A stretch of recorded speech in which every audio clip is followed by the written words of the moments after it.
First of all, before I start this video, I just want to send my prayers, my condolences, and my thoughts out to the Sandy Hook victims.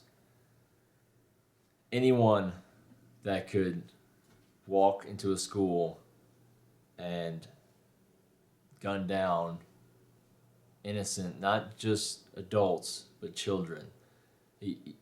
Someone that knew that they were going in there and nobody was going to be able to fight back at all. Women and children. Is despicable. And there's no excuse, no matter how deranged he was, for that behavior. Now, with that being said, I am in awe of the hysteria that has come around our Second Amendment rights, the attacks that have followed in the wake of these string of tragedies for weeks, even before this event happened. The leftist pundits have been just screaming to the high heavens for more gun control. First it was handgun control with the NFL player, and now it's assault rifle bans, extended clips, and some people say all guns should be banned. I can make a large list of people on the left that have been screaming to the high heavens for weeks, not just after the Sandy Hook incident, that our Second Amendment rights need to be restricted, our Bill of Rights, something that people use guns to fight for and won. But none of them infuriate me more than Piers Morgan of CNN. And I wasn't going to say anything. I was just going to let it run its course because a lot of people have already put him in his place, but he still keeps talking. And that's fine. He has that right under the Bill of Rights to do what he's doing. Having his guest on from American Gun Owners Association, Larry Pratt, and it's being hailed as a triumph in a debate against gun ownership. The people on the left are screaming that he did such an awesome job and he owned all gun owners everywhere. Watch the video, read the transcript. All he did was berate this poor man the entire time. He made no points. He brought up no facts. All he did was call him stupid and an idiot, and he can't believe us Americans would do things the way we do. Well, guess what, Mr. Piers Morgan? We do the things we do the way we do it because it got us away from people like you. And I'm not just talking about people on the left, I'm talking about British people. And that's fine as you want to live in America and you say you're a citizen of America now. But the fact is that you're a British man and you're trying to take American guns. It doesn't really fly well with me and a lot of other people. So the point of this video is I wanted to bring up some points that he brought up on his Twitter feed. I wanted to try to debunk some of the propaganda he's been spewing from his Twitter feed. Here's a few of the excerpts, and I only looked back a couple of days. I couldn't stand it. So I picked some points that he made over the past few days, and I picked those to talk about. On his Twitter feed, one of the things he wrote was, when 16 poor 5 or 6 year olds were shot dead in Dunblane in 1996, Britain banned handguns. No school shootings since that day. Where I looked into it and I couldn't find any evidence that a school shooting has happened in Britain since that day. The way he words what he says connotates that because they banned guns, that everyone's a lot safer.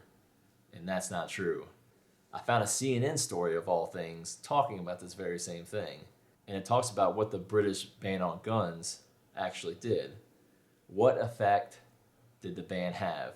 According to bare statistics, the ban initially appeared to have little contact as the number of crimes involving guns in England and Wales rose heavily in the late 1990s at a peak of about 24,000 offenses all the way up until 2004. So from the late 90s, 97, probably when they put the ban in place after the shooting, all the way up to 2004, they had a spike in violent gun crime.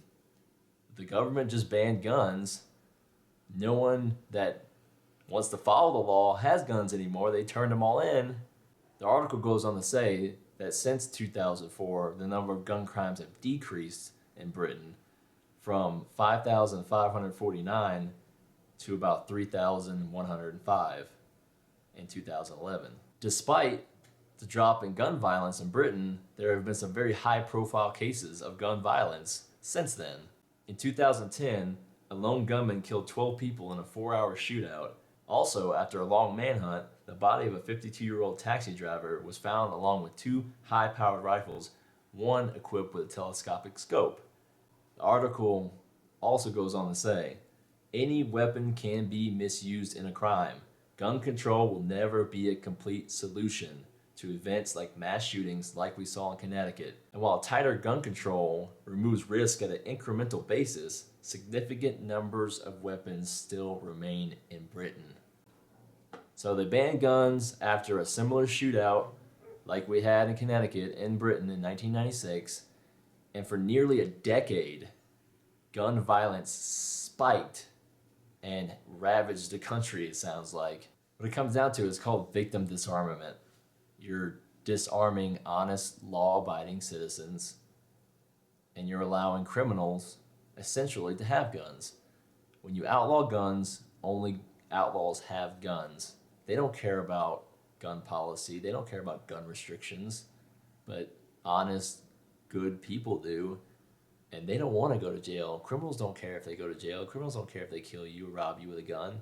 And he continues on to tweet. He tweets, every other tweet's about how he totally got this guy from the Gun Owners Association, and he was such an idiot, and I totally own him, and this, that, and the other. But he goes on to a couple of babbling tweets that I'll go over here. Guns that killed 20 children in a few minutes are assault weapons. In fact, they're military weapons. Let's stop kidding ourselves. Well, Mr. Morgan, that AR-15 Bushmaster he used is called a semi-automatic weapon. I know that you probably never fired a weapon in your life, so I'm going to let you in on a little secret. Okay. Semi-automatic means that you pull the trigger once, it fires one bullet. So no matter what weapon you're using, you pull the trigger once, one bullet comes out. So the fact that he was able to do this in a couple of minutes has nothing to do with the fact that he had an AR-15. Because, I'll say this again, it's a semi-automatic weapon. Just like handguns, they're semi-automatic. You pull the trigger, one bullet comes out. So what type of weapon you have has nothing to do with how fast you can let bullets go. It's all on your trigger finger, okay? So it doesn't matter that he had an AR-15, handgun, semi-automatic weapon. I don't care if people are upset by my anger and passion regarding guns. I care about not letting those poor Sandy Hook children die in vain. So you're saying that by advocating a gun ban, that's somehow honoring their memory? I fail to see where you're coming from with that. So are you saying that the fact that I advocate for my Bill of Rights, who we fought against the British for, my Second Amendment right, that the fact that I stand up for it somehow desecrates their memory? The fact that I want to protect myself from someone like the person that did this, somehow I'm slapping their families in the face? The fact that you want to bring in draconian federal gun laws that somehow is going to send them to heaven or make the families feel better? I don't understand really what you're getting at with this. But okay, let me repeat. I respect Americans' right to have firearms in their homes, except for semi-automatic rifles, for self-defense under the Second Amendment, or for sport or hunting, ... MF. First and foremost, the Second Amendment is there to protect us against tyrannical government, not for hunting and not for self-defense. First and foremost, there to protect us from tyranny. I know you don't understand that. I know you weren't raised. Like I said, you probably never even fired a weapon before. But that's what it's for, first and foremost. Of course, you could use it in those other capacities. But that's what it's really for, okay? So my point is, understand why the Second Amendment was put there in the first place before you criticize it. That's all I'm saying. I absolutely respect Americans' Second Amendment, but the right to bear arms does not include the right to murder children with assault rifles. Really? Did you really just say that? Let me pull up the Second Amendment for you. A well-regulated militia being necessary to secure a free state, the right of the people to keep and bear arms shall not be infringed. I guess the founding fathers forgot to put in there, oh, by the way, this gives you the right to murder children, or anyone for that matter. That is the most asinine statement I've ever... Just stop tweeting, please. You sound really stupid. Sales of the AR-15 assault rifle used at Sandy Hook are rocketing in America since the massacre. This is senseless. Hashtag gun control now. Maybe people were flocking out to gun stores and buying AR-15s, semi-automatic rifles. Remember that? We went over that. Maybe they were buying these rifles because they want to protect themselves from drugged up, out of their mind psychos like the one that shot up the school. Makes pretty good sense to me. Well, yeah, he was drugged up. He was on something called Fanapt. That's good stuff. Let's look at the psychiatric side effects of Fanapt. Psychiatric side effects include restlessness, aggression, and delusion have been reported frequently. Hostility, decreased libido, paranoia, confused state, mania, mood swings, panic attacks, obsessive compulsive disorders, bulimia, delirium, impulsive control disorder have been reported as well.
He had mental problems.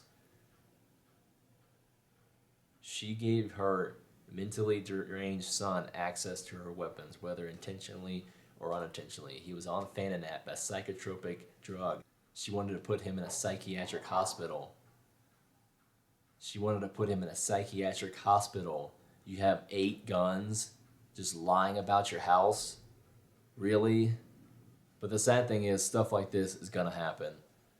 Obviously, it could have been prevented, I think, a lot more than other crime sprees that have happened. This woman obviously had a mentally disturbed child living in her home, and she still decided to leave 8 weapons just out about her home, unlocked. Where does Adam Lanza's and his mother's personal responsibility come into play here? And where does the responsibility of the mental health community come into play here?